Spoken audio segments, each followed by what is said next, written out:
Also, this year is the 40th anniversary of Japan's #1. Now looking back, during the half century about Asian story. First is Japan Miracle, the story, then Four Little Dragon, yes. Then China story. Yeah. You are so good at picking topic. What's the secret? Yeah. Why I picked them? Part of it is luck, because once is luck, two times maybe luck, but so many years. First of all, I tell you about Japan. You know, before I went to Japan, I had about 1 year when I knew I would likely go there. So at that time, there were not many good social science studies. So I tried to read all different disciplines. I read history, economics, political science, tried to get a broad background. And then I tried to find some particular study where I could go deeper. I'm not a historian. My PhD thesis was on families of Irish American, Italian American, old American families, and emotionally disturbed children. So when I started out in Japan, I first started to study mental health of children. But then one day, one of my Japanese families said, you know, there's a difference between salarymen and other families. And that lit up a light. That's really interesting. It's a sort of openness to the big ideas. The new middle class did not mean they just got rich. It meant that the structure of those families' life when they worked for a big organization was very different from the independent business people. So as a whole structure became a new topic. So on the way to Japan, I visited, my wife and I had never traveled abroad. So we wanted to see the world. So in those days you could get an airplane ticket and stop in every country. And when I went to England, this is 1958, there were still many rubbles on the street from World War II bombing. And Japan was already cleaned up. It was very poor. Even the main streets of Tokyo, to me, were like alleys. But they were working very hard. I knew some of the facts, but I never thought about what's the big picture. I think the big picture is going from a structure where you had clans in Japan to a broader administrative structure. The transition from an organization of clans working together to a broader administrative state that has its own structure and ideology and so forth. And once I could see that broader perspective, a lot of the details fell in place. So that was my first book that ended New Middle Class. And then from 1960 until 75, I did not spend, I went every year, but not do it for a long time. 75 to 76, I went back for a whole year. When I was there, I realized, whoa, Japan is really coming up. And it has the potential for having much bigger impact on the world. And I'll give you an example of one country, and I think it was Peru. I talked to a local guy who he started out as the dealer for Japanese motorbike. He was so amazed at how rational the Japanese were, how hard they worked, and how they maintained quality, that he learned how to do modern quality, and he influenced some other people. That's when I began writing Japan as #1. So maybe I hadn't thought about it this way. If I say, what's my pattern of picking a big thing? It's I start from, you know, what is interesting, and then I say, oh, here's a big picture, and it's a kind of a new thing. I guess that maybe is my secret, that I keep thinking intellectually, and then I say, what is the big picture, and how does it fit together? What's really important is happening, and I suddenly hit on that, and that I think the big books I wrote, Japan is #1, and Dung really came from that. Yeah. I'm so curious how to keep your, energy, keep your ambition. Still try to engage something big. So, what's the motivation? Well, I'm not very happy in the United States what happened to political science and sociology. In the last 20, 30 years, they want to be scientific. And they can use new quantitative measures. Get a sample of 5,000 and this is correlated to this. But from my point of view, they don't do enough to see what is the context and what is the social background, what is the history.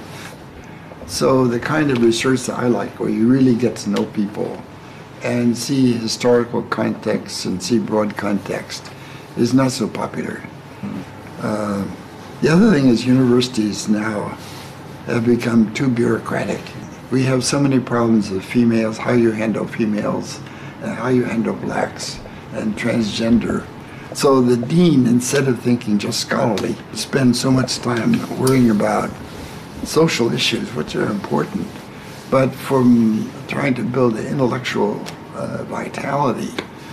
Their mind is so busy with so many different things like this. So, of course, in the whole world, I would say one of the fundamental differences, people become so detailed. They do not see the big picture. There are so many talented people lost their confidence about civilization. Hi, Charlotte. Good to see you. 1.5 years ago, I met Mr. Vogel in Hong Kong. We have an arrangement to meet in Boston, but sorry for your big loss. Sorry.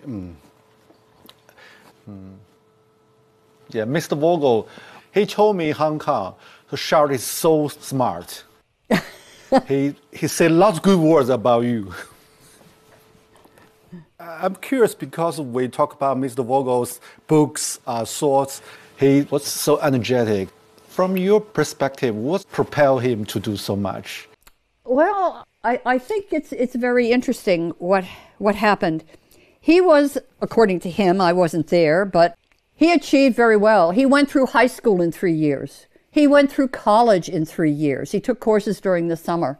I mean, he had his master's degree, I think, at 20, something like that. But he didn't have to kill himself.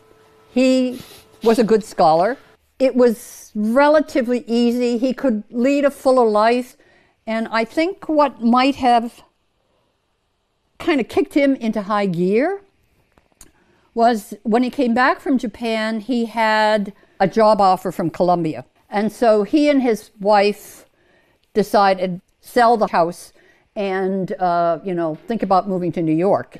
So he came up to Harvard, so went through the process of selling the house and dropped in on one of his former professors, John Pelzel. And they chatted. And it turned out that Harvard and actually several other major universities around the country had just been given the mission to develop a whole new generation of China scholars. We had just gone through the McCarthy period of purging. Purging is probably too strong a word, but casting suspicion on a lot of older scholars who had studied China. Maybe they were communist leaning. And so once that was over, there was a decision made to start generating a whole new cohort of scholars to study China. And Pelzel said to Ezra, would you like to do China? Ezra had never taken a China course, didn't speak Chinese. Chinese is nothing like Japanese. I mean, a lot of Americans think, you just go from one to the other. I mean, as you know, they are totally different. And Ezra said, wow, China.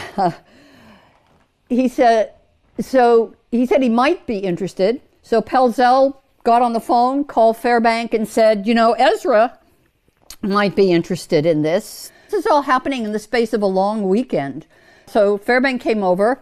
He thought Ezra was a good candidate, and Ezra had to explain, actually, I have to tell Columbia by the end of this weekend whether or not I'm going to accept that job.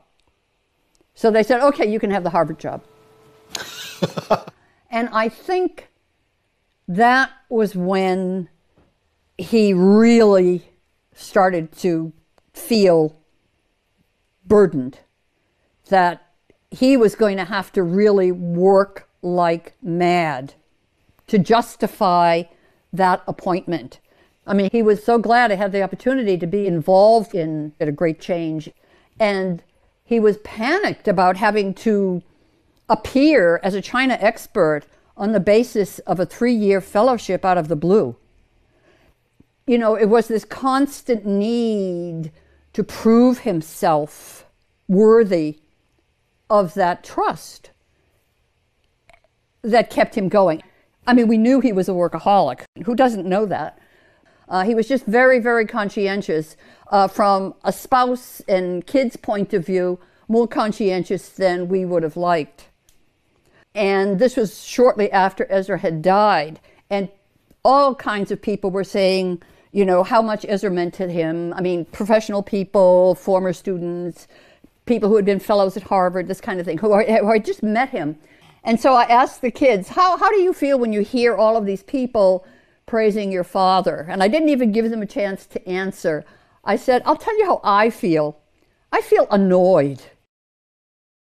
And they burst out laughing because they felt exactly the same way. Why is he giving all of these people all of this time when we feel he's giving them our time? So what's your first impression on Guangzhou? I mean, in 1980, you went to Guangzhou together. Yes, that was part of a Harvard alumni tour, which, believe it or not, was doubling as our honeymoon. We had gotten married only a month earlier, and he thought this would be so exciting. We could spend our honeymoon in China, but it seemed very tense. We just felt that people were very nervous around foreigners. I mean, we were Americans. We had only recently established diplomatic relations. So I just think, you know, nobody quite knew how friendly they should be. You know, we both love interviewing. We both love hearing what people think about situations. I mean, it broadens your own perspective. But we had different objectives. He was trained as a sociologist. He was interested in the macro level. How were these major changes taking place? How was policy developed? This kind of thing. I'm an anthropologist. My primary data source is the ordinary person. What is their take on what's going on? And so in a way, we were able to integrate. He would, you know, in the evening, he could say, wow, I interviewed, you know, Vice Governor so-and-so or the head of Bureau so-and-so, and they said blah, blah, blah, blah. And then I'd say, oh, well, you know, I interviewed these 3 families, but people were very nervous. He was never a person who, you know, was celebrity conscious, but he began to realize that he had access that a lot of other scholars do not have. And he did want to use that to benefit everybody, not just the United States, but specifically to promote good relations between the US and China.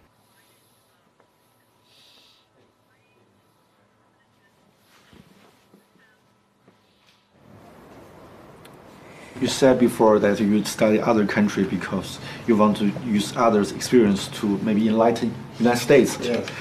During the past 5 decades, you travel deeply into China and Japan. Yes. So what's the major things you want to bring to the United States, to Americans? Well, unfortunately, they don't listen enough. You know, if I really want to try to make America, if I really had power and really want to have fundamental, I think the experience of the countries that were late developers, where the country takes a more active role in trying to guide the whole country, would be really good. For example, we have good suburbs that have good schools. In poor neighborhoods, we have very poor schools, very poor teachers. If you had a national Ministry of Education, you would really try to have a national program. And you would have federal money, national money, to help the backward schools. So you would have a much more equal educational system. So if I really had power and really want to use the example of Japan and China, I would say the government should take a much more active role. But I'm afraid America can't do that. I mean, we're not a late developer, and now people have too much pride. But in some ways, I think my vision is bigger. I mean, it's a very important intellectual task for the whole world. The grand vision, like Toynbee in the West had a big grand vision, and maybe some earlier period had a grander vision. But I think now people are not looking forward enough.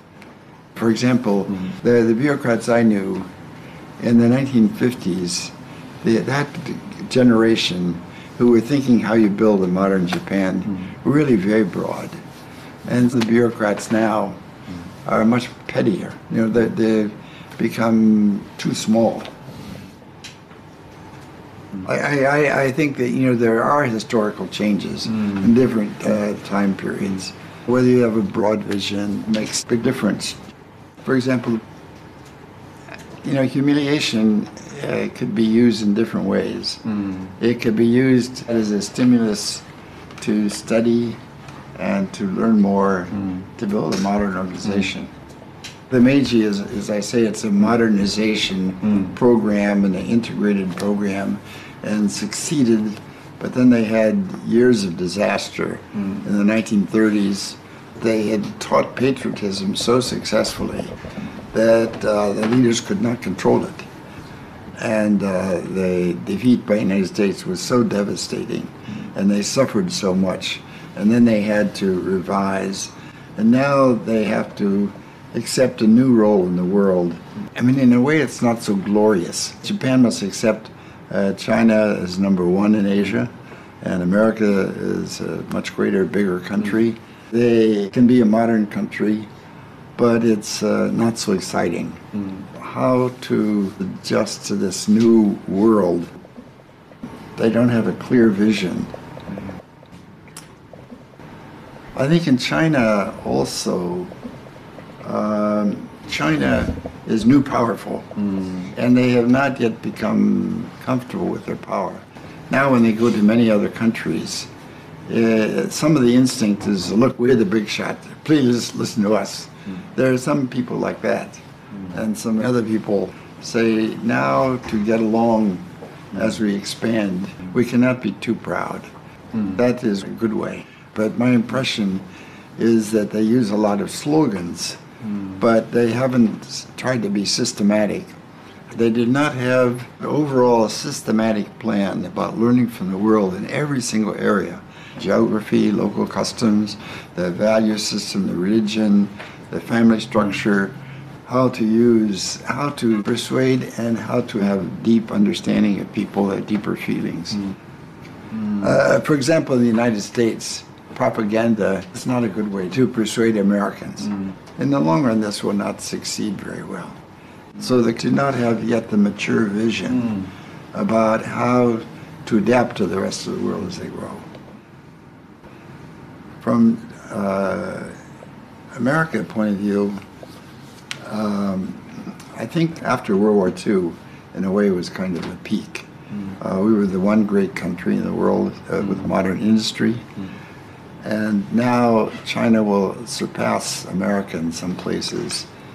And we don't have a plan. I think our leaders, they have an instinctive reaction from the Cold War. We won't let another country pass. And a lot of people in Washington just want to criticize China, jump on China. But they don't have a vision of how to work with China now. I mean, from my point of view, human civilization is not just about business interests, economic growth, or new technology breakthrough. It's a broader conception. It's a kind of an intellectual development of trying to think the big picture of what is happening. You mentioned the public intellectual tradition. In 1960s, 70s, and until 80s, public intellectual play a very important role in understanding other countries. Now it become more marginal. There is a deeper problem. I mean, comparing with the older generation, people think not curious about different behavior, mentality of others, civilization. We are very self-centered. From your perspective, how to deal with? I don't know the answer. I wish I knew. I think it has to do with the new connection between communication and so forth. But what will be the basis of healthy relations? It's true. I mean, in the last 20 years, the world became chaotic. And out of the chaos, the people went off in different directions, so I don't know that answer. But I think what I can do, and maybe have some impact, I hope, is how to deal with China. And there's some things Americans may not like about what's going on in China, but you have to be realistic. After all, China is going to be strong, and there are a lot of good Chinese people you can work with. If John King Fairbank alive, what would he do? In a way, he did not have such a broad goal as I do. He wanted to have better relations with China, but his vision was more in terms of the field of Chinese studies. I would say one of the fundamental differences with Fairbank and me is he was elitist. He was from higher class than I, and more. He went to Oxford and Rhodes Scholar and so forth. And I was more a 普通人. You know, my father was a small Jewish merchant, and I worked in the store. And my father had very good attitude of trying to get along with everybody and to become very familiar and very friendly. It was a town of about 10,000, and the small college, Ohio Wesleyan, which is a Methodist town, maybe partly because it was a religious town. There were many Christians there, although I was Jewish. It gave me a sense that I want to be friends with everyone. And also it was World War II. So we had friends who went to the war. We knew people who died during the war. My generation after the war, we really wanted to have world peace. And in some ways, I feel I'm so lucky. I grew up in such a small town in America. I was given the opportunity to experience so many historical changes. And that to me means so much responsibility. Not because I thought that was so important, but because I thought the relations were so bad and I really want to make, I mean, that's the honest way. I really want those people to get along because there's so many good people in both countries. And there ought to be a better way. And I knew a lot of people. I want them to get along. So maybe I'm immodest. Maybe I'm not correct. But I think I have a contribution to make. So, do you think, I mean, there was a golden age between China and the United States, but now we have so many different complexes between each other.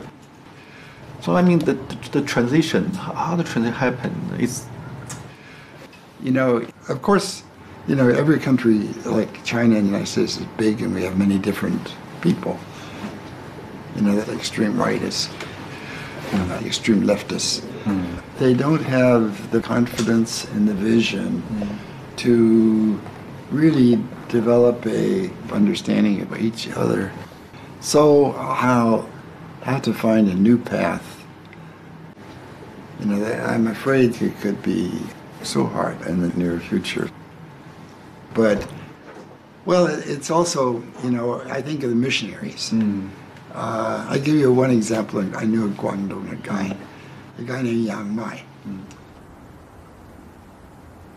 The exchange with people whose experiences are different from one's own is very illuminating. There are other ways to think. And I think that right now, that kind of attitude in this country is so necessary. Right now in the U.S., we are so divided that we cannot come to the middle. I mean, Ezra wrote China and Japan Facing History. Somebody needs to write the book now. America, right and left, facing history. Maybe I'll write that. No. But no, it's people are so close-minded. And the sad thing is, it's not just the other side, it's one's own side. You know, we're not willing to even talk. When Trump won the election, I was surprised, but I immediately looked for all the books that I could find that related to what the other side might be thinking or experiencing, and that might contribute to my understanding of why this was happening. Yeah. And I spoke to a good friend. Oh, you know, I'm reading this and that and the other thing and trying to understand the other side. And she just looked at me and said, why would you want to understand the other side? They're all racists. End of story. And this is an intelligent person whose opinion I normally respect. And she's still my very good friend. But why would I even try to understand another side? Surprised her. People are just absolutely closed. We don't need that. We don't need that in the same country. We certainly do not need that between China and the U.S. People need to understand why there are different points of view and how can you find a middle ground. I mean, we both sincerely wish people could listen to other people and respect their opinions, or at least understand them. So you discuss the issue with Ezra a lot? Often? Well, I wouldn't say a lot. I mean, you know, we're sitting there at the kitchen table. I'm reading the Boston Globe. He's reading the New York Times. Now I have to read the New York Times myself. And I'll say, oh, did you see this story on blah, blah, blah? Or Trump is doing X, Y, Z. Yeah, I mean, we would discuss them like that. Or something terrible. I mean, I am so glad, it's just going to sound stupid. I'm so glad he didn't see January 6th. It would have broken his heart.